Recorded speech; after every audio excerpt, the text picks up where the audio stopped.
The first one is Nadine Konig.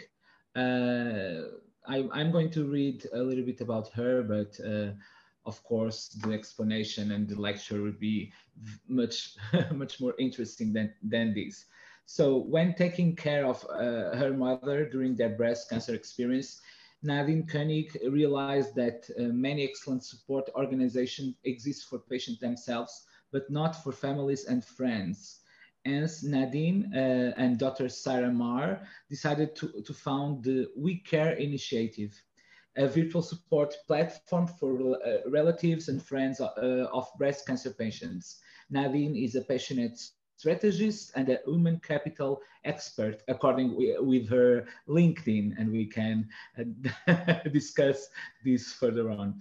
And we are very pleased to have her with us. So, Nadine, the floor is yours, the stage is yours.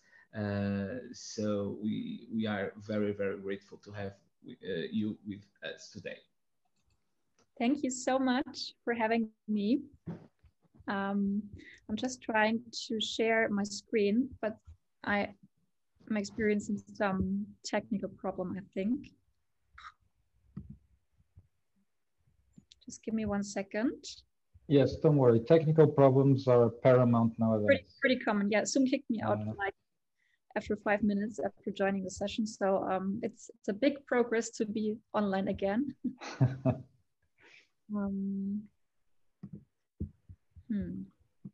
Somehow this doesn't work. Oh, looking better now. How much? Can you see them? Yes. Oh, perfect. Yes, you're live. Thank you. Thank you for waiting.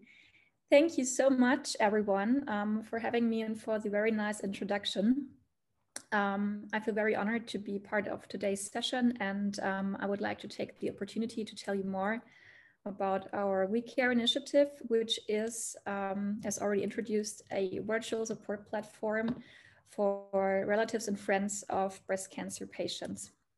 Yes, well, however, We Care would not exist today without my personal experience, and unfortunately. And this is why I would like to start with sharing the story of my mom and me with you. So here we go. Well, it was, I think, a Monday, a very bright and sunny Monday in January 2019, so almost 2 years ago. And I just had lunch with some of my colleagues, and I was still standing in the cafeteria of the company I work with, a German car manufacturer. And I was already thinking about the upcoming meetings in the afternoon and unanswered emails. And then I noticed my phone vibrating in my pocket, and the screen announced a call from my mom, as you can see on the slide. And the first feeling I got was right. I had the idea that this call from mom would not bring good news at lunchtime. She never used to call me at work because she never wanted to disturb me. And yeah, unfortunately, I was right with my feeling. And after hearing her say, you may want to sit down because I just came back from the doctors. I was diagnosed with breast cancer. I really felt like my whole world was breaking down.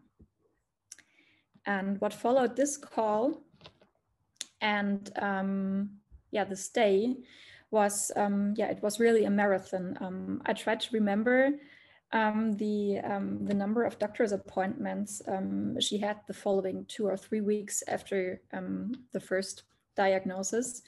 And I can't reconstruct the exact number, but it must have been around 10 to 15. I'm sorry, there was a call coming in. Speaking of my mom, she's calling. Can you still hear me? Perfect, yes. Perfect, Nadine. But you can't see my slides, right? I have to go back. No, we can see your slides. So you can see them. Okay, perfect. Sorry so much. She must have heard that I'm talking about her. I'm sure it was.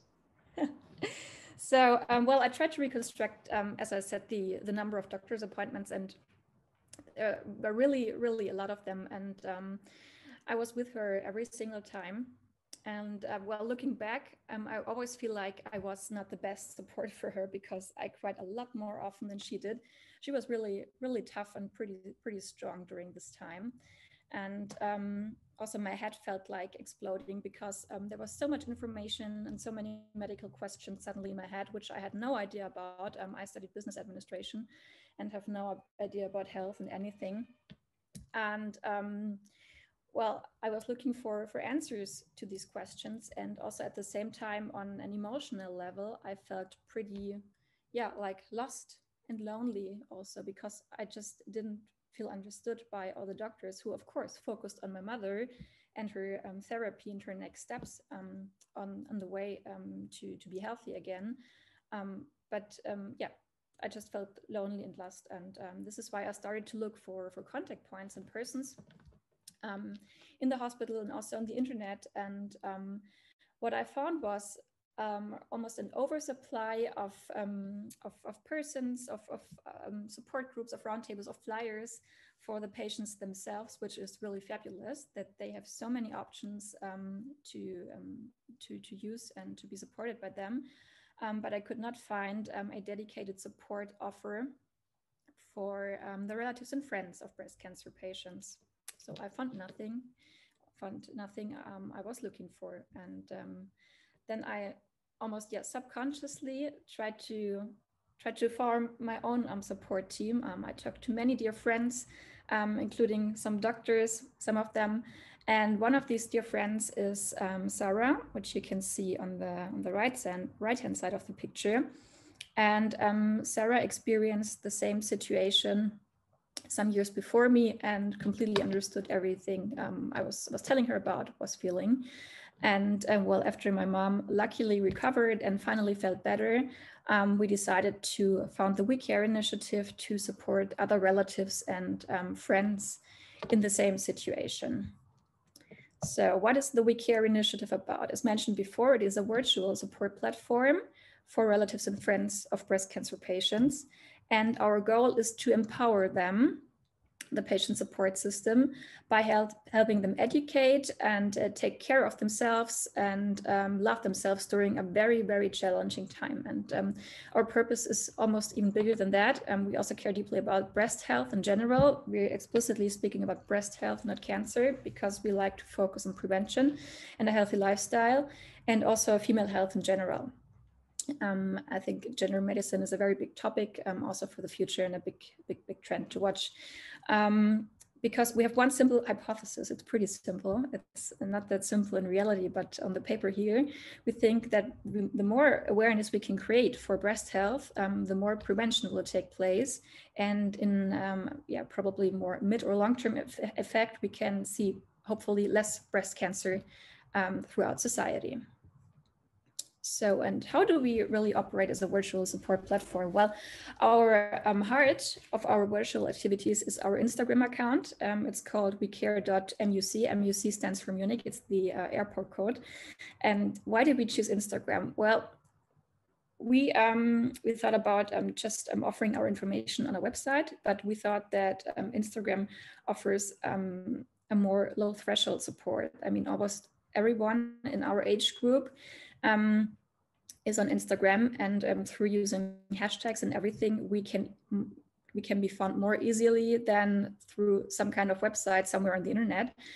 And the support we can give via short stories and our posts is more low threshold than, for example, discussing in an offline support group.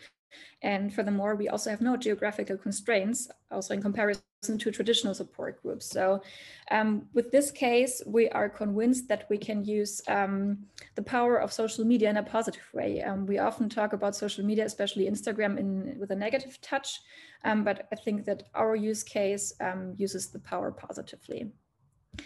And when creating our content, we try to mix it with about 50% German content and 50% English content. We have a huge followership from the United States. Especially interesting is that the United States, people are really ahead concerning virtual support platforms and groups, especially when talking of breast health and breast cancer communities. They really do form communities with local subsidiaries and everywhere, pretty ahead of their time compared to the German or European situation. And one further thing I would like to stress is that we love to share high quality content of third parties, for example, from the German Cancer Society or from the German Cancer Research Center. And this is why the We Care initiative is a true platform, because we have some kind of little own ecosystem in here. Because we try to interact with as many stakeholders as possible and also share their information to provide real add-on value for our target group, for the relatives and friends of the patients.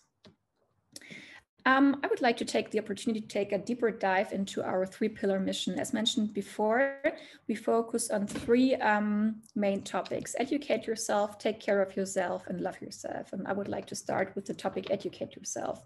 We are deeply convinced that knowledge is power, that sound information about breast cancer can act as an empowerment tool for relatives and friends, because if they, like I did, join their beloved ones for doctor's appointments, they can better evaluate the information the doctors give them, and they can also feel they can also pose more specific questions, and this will empower them in a really positive way.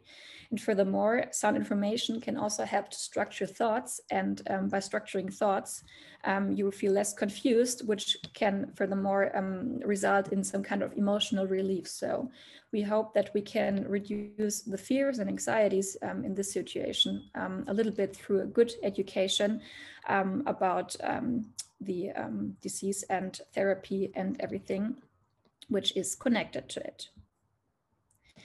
So the second strategic pillar we focus on is the whole prevention aspect, which is called take care of yourself. According to the World Health Organization, between 30 and 50% of all cancer cases are preventable, which is an immense number.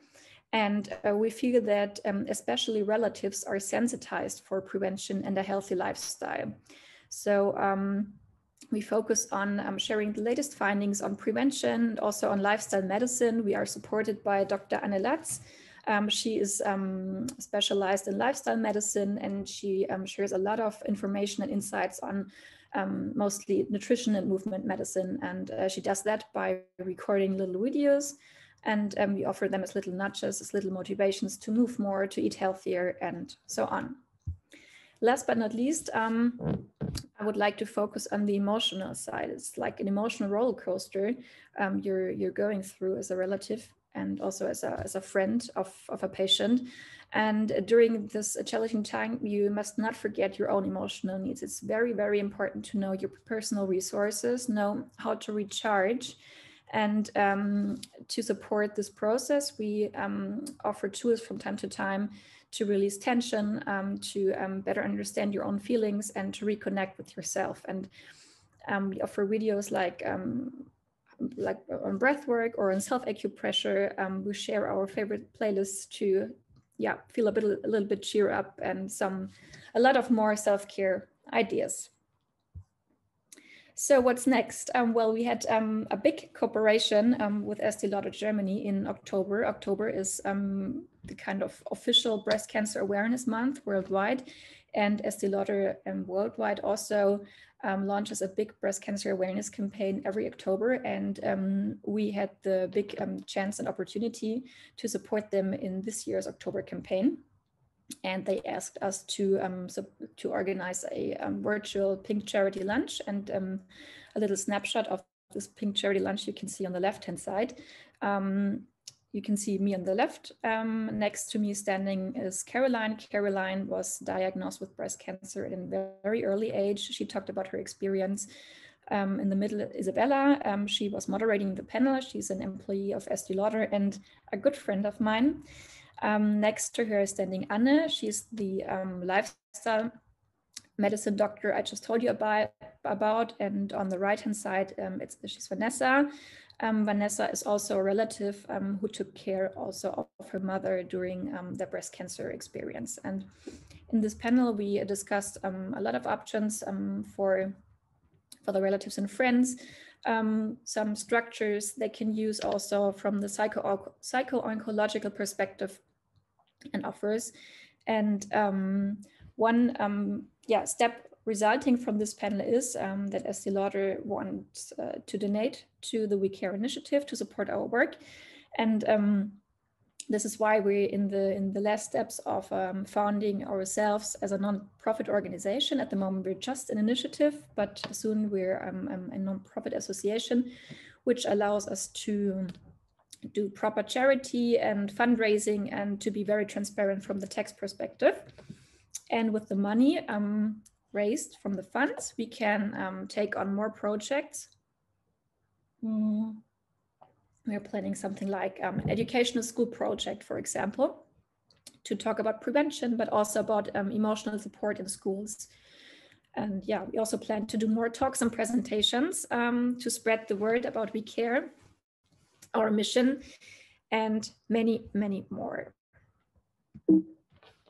So, well, yes, this already brings me to the last slide of my presentation, which I would like to end with a little quote from Princess Diana, who once said, "Every one of us needs to show how much we care for each other, and in the process also care for ourselves." And I think that this little sentence beautifully sums up how important it is to care for each other, while also not forgetting our own needs. Something I think we all have been experiencing during the last few months during the pandemic. And I think it's more important than ever before. So one message from me for you is, I think together we are stronger. And this is how I would like to end my talk here. Thank you very much. And I'm happy and open for your questions.